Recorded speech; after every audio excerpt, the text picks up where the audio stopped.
Great. Well, I have to say, first of all, yes, thank you for having us here. I think this is going to be a really interesting discussion. And I should also point out that I hate going at the end because all the good ideas have been taken. But happily, because of our different specializations, I think that we can still bring new and interesting things to the table. At least, I hope I can, so forgive me if I do not. But I will also state that I'm a journalist. As you said, I'm an opinion writer for the Washington Post. I'm not an economist, and so I think that I tend to come to my policy recommendations and preferences from a more humanistic perspective rather than by modeling or even necessarily by theory. That said, I do think that all humans are like this to some extent. I think that we're all endowed with a sense of reason and a conscience that can be well or poorly trained. But at the basis of that, I think that we can all sort of tell when things aren't fair, when things are wrong, and we can often sense when things are not conducive to a good life, or at least the life that we would hope to lead. So, I stated that I work at the Washington Post, and I hope that my editors do not hear that I'm quoting from our sibling paper, the New York Times. But the Times last weekend had an engrossing and also horrifying story about pregnancy discrimination and incidences of miscarriage in factory workers. So there are these women who have shift work in different factories and distribution centers across the United States. Their work usually involves lifting heavy boxes, monitoring work lines, etc. And of course, because they're women, sometimes they're pregnant. Most of these women want their children. They're excited to be pregnant. They go to their doctors. They get doctor's notes that say, please let this person avoid heavy lifting. This person has a high-risk pregnancy. Allow her to take breaks. And what this study revealed was that many employers completely ignore those doctor's notes. It is more important for them that the factory line goes as quickly as possible than that these women can carry to term. And so many of these women miscarry. And there was one quote that stood out to me from this article that I found quite haunting. One woman alleged that her supervisor told her to get an abortion because she needed to keep working, and if she wanted her job, she had to keep working. And she did not get an abortion. She kept working, and she miscarried on the distribution warehouse floor. And in the lawsuit that she filed, she stated, "I lost my baby for this job. Why didn't you help me?" I think any human with reason realizes that that's unacceptable. That's disgusting. The economy should work for humans, not the other way around. Human flourishing should be the end goal of our economic system. So for me, much of my understanding of the idea of human flourishing, and also my understanding and belief in this idea of conscience and dignity, has its basis in my faith. So I'm Catholic, in fact a convert. I converted in college. And one of the things that attracted me to the church was its very clear and sort of logical expression of what human flourishing could look like and what the paths to it could look like in everyday life. And one of those teachings that I found specifically interesting and compelling was Catholic social teaching. It's a tradition and a sort of set of doctrines on matters of human dignity and common good in society. And it's broad, although there are some sort of underlying themes that touch every part of it. It has a huge amount to say on economics, because if you think about it, economics are one of the ways that we express our faith in our life. We go to work, we speak to and engage with our neighbors, we encounter temptations and sometimes resist them. As Abby said, we fulfill our creative potential. We can create things and express our talents. We're makers in the image of God.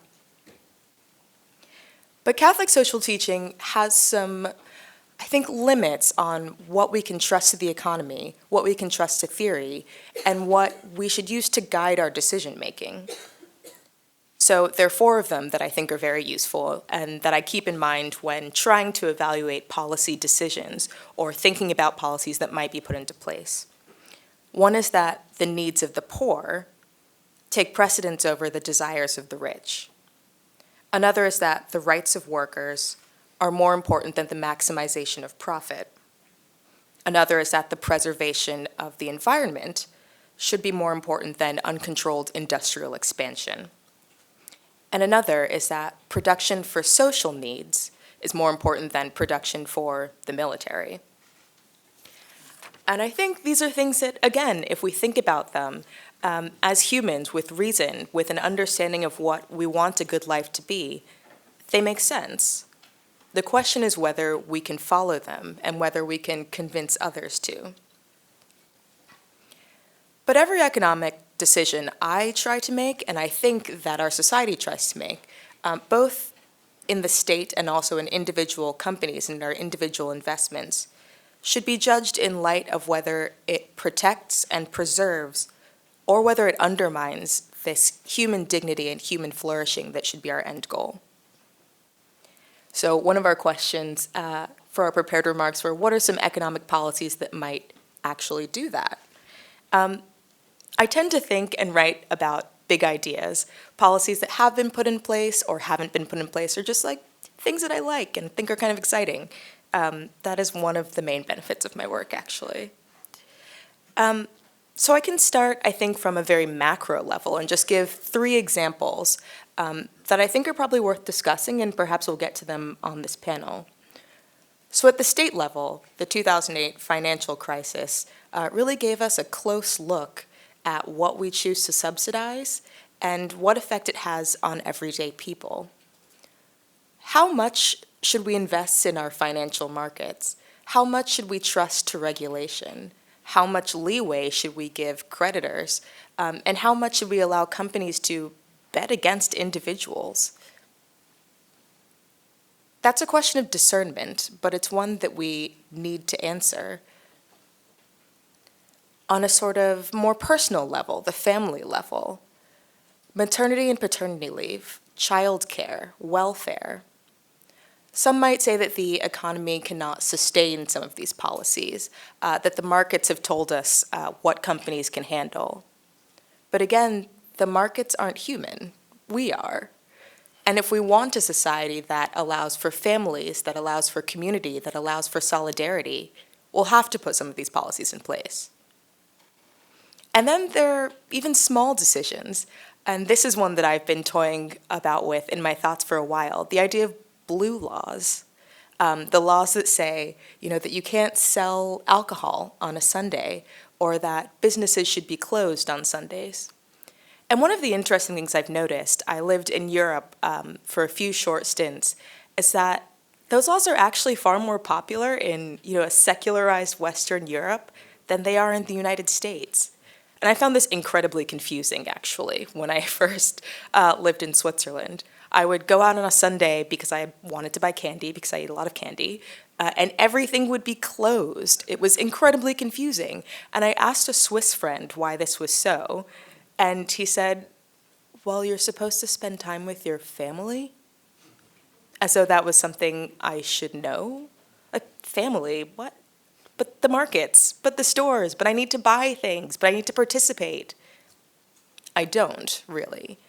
And making the decision to institute policies like that, or not to, gives us some indication of what we value as a society and what we think is most important for human flourishing.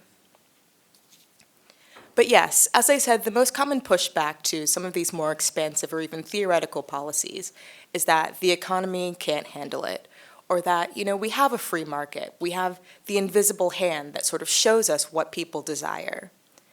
But I think one thing that we need to remember is that free markets are not people. They're a theory. The invisible hand is not like a real hand. It's not someone's hand.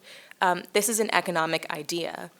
And we can decide which ideas we support, how we discuss them, and how we push them forward or not. The economy is created by humans, and so it can be changed by humans too. And it's our responsibility to find ways to allow the most humans to flourish through our prudential judgments, but through our understanding of what really matters. And I think that's actually the question that should be at the heart of these discussions.